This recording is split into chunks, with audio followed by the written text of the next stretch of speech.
ಇದು ಸ್ವಲ್ಪ dark colour ಇದ್ದವರಿಗೆ ತುಂಬ ಚೆನ್ನಾಗಿ ಕಾಣ್ತದೆ. ಪ್ಯೂರ್ ಸಿಲ್ಕ್ ಸ್ಯಾರಿ ಎಲ್ಲ ನೋಡುವಾಗ ನಿಮಗೆ ಅಷ್ಟು ನೋಡಿದ ಕೂಡಲೇ ಲೈಕ್ ಆಗಿಬಿಡೋದಿಲ್ಲ, ಅದಕ್ಕೆ ನೀವು ರಿಜೆಕ್ಟ್ ಮಾಡ್ಬೋದು. ಆದರೆ ನೀವು ಉಟ್ಟು ನೋಡುವಾಗಲೇ ಅದರದ್ದು ರಿಚ್ನೆಸ್ ಗೊತ್ತಾಗ್ತದೆ. ಅದು ವೆಯ್ಟೇ ಇರುವುದಿಲ್ಲ, ನಿಮಗೆ ಉಡ್ಲಿಕ್ಕೆ ಸುಲಭ ಆಗ್ತದೆ. ಎಷ್ಟು ಸಾಲ ಉಟ್ಕೊಂಡು ಹೋದರೂ ನೋಡಿ ಸಕ್ಕತ್ತುಂಟು. ಪಿಂಕಲ್ಲಿ ನೋಡ್ತಾ ನೋಡ್ತಾ ನೋಡ್ತಾ ಖುಷಿ ಆಗ್ತದೆ ನೋಡಿ, ಎಷ್ಟು ಗ್ರ್ಯಾಂಡ್ ಉಂಟು ನೋಡಿ.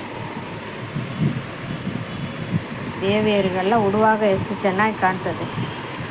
ನಾವು ಸಹ ಉಟ್ಕೊಂಡ್ರೆ ದೇವಿಯ ಥರ ಕಾಣ್ತೇವೆ. ಅಷ್ಟು ಒಳ್ಳೆ ಕಲರ್ ಕಾಂಬಿನೇಷನ್, ರಿಚ್ನೆಸ್ ತುಂಬ ಚೆನ್ನಾಗಿದೆ. ನೀವು ಸೆಮಿ ಸಿಲ್ಕಿಗೆ ಅಷ್ಟು ಕೊಂಡೋಗಿ ಕೊಡ್ತಾ ಇದ್ದೀರಾ. ಆದರೆ ಕುಮಾರನ್ ಸಿಲ್ಕಲ್ಲಿ ನಾವು ನೋಡಿ, ನಿಮಗಾಗಿ ಪ್ಯೂರ್ ಸಿಲ್ಕಲ್ಲಿ ನೋಡಿ ಎಂಬೋಸ್ ಬ್ಲೌಸ್. ತುಂಬ ನೀವು ಇದಕ್ಕೆಲ್ಲ ಗ್ರ್ಯಾಂಡ್ ವರ್ಕ್ ಮಾಡಲಿಕ್ಕೆ ಅಷ್ಟು ಖರ್ಚು ಮಾಡೋದೇ ಬೇಡ. ಸಿಂಪಲ್ಲಾಗಿ ಬ್ಲೌಸ್ ಸ್ಟಿಚ್ ಮಾಡಿಕೊಂಡು ಈ ಥರ ಸ್ಯಾರಿ ಉಟ್ಕೊಳ್ಳುವಾಗಲೇ ನಿಮಗೆ ರಿಚ್ನೆಸ್ ಗೊತ್ತಾಗ್ತದೆ. ಅಷ್ಟು ತುಂಬ ಚೆನ್ನಾಗಿರೋ ಐಟಮ್, ಒಳ್ಳೆ ಕ್ವಾಲಿಟಿ ಐಟಮ್. ಕಲರ್ ಕಾಂಬಿನೇಷನ್ ತುಂಬ ಚೆನ್ನಾಗಿದೆ. ಪ್ಯೂರ್ ಸಿಲ್ಕ್ ಸ್ಯಾರಿ ಎಲ್ಲ ಒಂದು ಉಟ್ಟು ನೋಡುವಾಗಲೇ ಅದರದ್ದು ಬ್ಯೂಟಿ ಗೊತ್ತಾಗ್ತದೆ. ವೆಯ್ಟ್ ಇರೋದೆಲ್ಲ ತುಂಬ ಚೆನ್ನಾಗಿರ್ತದೆ. Welcome to Kumaran silk.